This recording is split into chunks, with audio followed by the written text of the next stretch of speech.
പഴയന്നൂർ പഞ്ചായത്തിലാണ് ഞാനുള്ളത്. ഇവിടെ PK എന്ന രണ്ടക്ഷരത്തിൽ അറിയപ്പെടുന്ന PK മുരളീധരൻ അദ്ദേഹത്തിൻ്റെ ഒപ്പമാണുള്ളത്.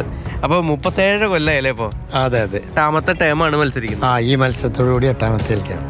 അപ്പം ഒരു തവണ പോലും ആരും കൈവിട്ടിട്ടില്ല. ഇല്ല, ഞാൻ ജനങ്ങളുടെ കൂടെയാണ്. അപ്പോൾ എന്നെ കൈവിടേണ്ട കാര്യമില്ലല്ലോ. അപ്പം ഞാൻ ഒരു രാഷ്ട്രീയ പ്രവർത്തകൻ മാത്രമല്ല, ഒരു ജനകീയമായി എല്ലാ വിഭാഗത്തിലുള്ള ആളുകളുമായിട്ട് എപ്പോഴും ഒരു കൂട്ടുകാരെ പോലെ നിൽക്കുന്ന, അവരുടെ കുടുംബ സുഹൃത്തിനെ പോലെ പെരുമാറുന്ന ഒരാളെന്നുള്ള നിലയ്ക്ക് എൻ്റെ തെരഞ്ഞെടുപ്പിനുള്ള സ്ഥാനാർത്ഥിത്വം നിശ്ചയിക്കുന്നത് പാർട്ടിയേക്കാൾ കൂടുതൽ ആ വാർഡിലത്തെ ജനങ്ങളായിരുന്നു. ഞാൻ മെമ്പറാവുന്ന കാലത്ത് ഇവിടെ ഈ റോഡുകളൊന്നും ഇല്ല, ഒരു കുണ്ടൻ ഇടവഴിയായിരുന്നു. പുതിയ തലമുറ സ്വപ്നം കാണാത്ത രീതിയിലുള്ള മാറ്റങ്ങൾ ഈ പഞ്ചായത്തിലെ എല്ലാ ഗ്രാമത്തിലും ഉണ്ടാക്കാനായിട്ട് കഴിഞ്ഞു.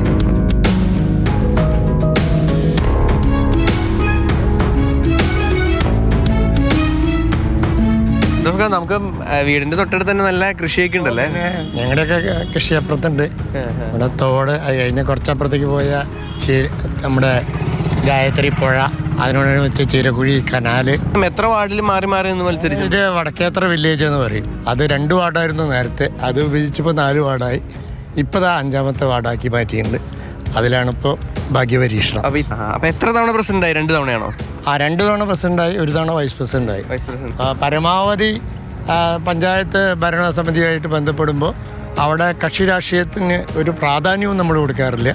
എല്ലാവരുടെയും പ്രസിഡന്റ്.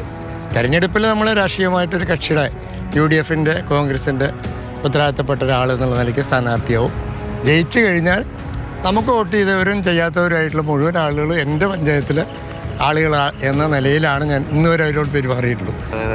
കൃഷിയൊക്കെ ഇപ്പോൾ ഇറക്കി തുടങ്ങിയിട്ടുണ്ടല്ലോ, നടിയിലായി തുടങ്ങി. അതെ അതെ, ഇപ്പം നമുക്ക് കാണാൻ കഴിയും. ജലസേചനത്തിന് സൗകര്യമില്ലാത്ത സ്ഥലങ്ങളിലൊക്കെ നമ്മൾ മോട്ടറും പമ്പും ഒക്കെ കൊടുത്ത് ബോർവെല്ലടിച്ച് ജലസേചന സൗകര്യങ്ങളും നമ്മളിവിടെ ഉണ്ടാക്കിയിട്ടുണ്ട്. അതുകൊണ്ട് കർഷകരും നമ്മളെ കൈവിടില്ല, കർഷക തൊഴിലാളികളും കൈവിടില്ല. ഞാനൊക്കെ ഒപ്പം നടക്കണതാ, മുരളിയേട്ടൻ്റെ ഒപ്പം ഇന്ന് വരെ. തോറ്റ ചരിത്രം കേട്ടിട്ടില്ലേ പുള്ളി? അപ്പൊ ഇത്തവണയും മത്സരിക്കാറങ്ങാണ്. അതെ, നന്നായിരിക്കട്ടെ. ഞാൻ ദൈവത്തിനോട് പ്രാർത്ഥിക്കാം മുരളിയേട്ടൻ എന്നും. എന്താ പുള്ളി ഇങ്ങനെ സ്ഥിരം ജയിച്ചു പോകണമെന്ന് എന്താ കാരണം? എന്താ, നല്ല മനുഷ്യന്മാരായതുകൊണ്ട്. അതന്നെ.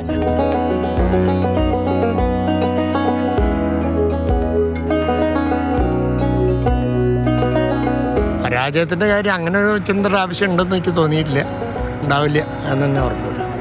എന്തായാലും വലിയ ആത്മവിശ്വാസത്തിൽ തന്നെയാണ്, കാരണം തോറ്റ ചരിത്രം കേട്ടിട്ടില്ല. അപ്പോൾ ഇത്തവണയും ആ ഒരു ചരിത്രം ആവർത്തിക്കും എന്നുള്ളത് തന്നെയാണ് മുരളിയേട്ടനും പറയുന്നത്. സുജി പട്ടാമ്പിക്കൊപ്പം പഴയന്നൂരിൽ നിന്നും MS ലിഷോയ്, മാതൃഭൂമി ന്യൂസ്.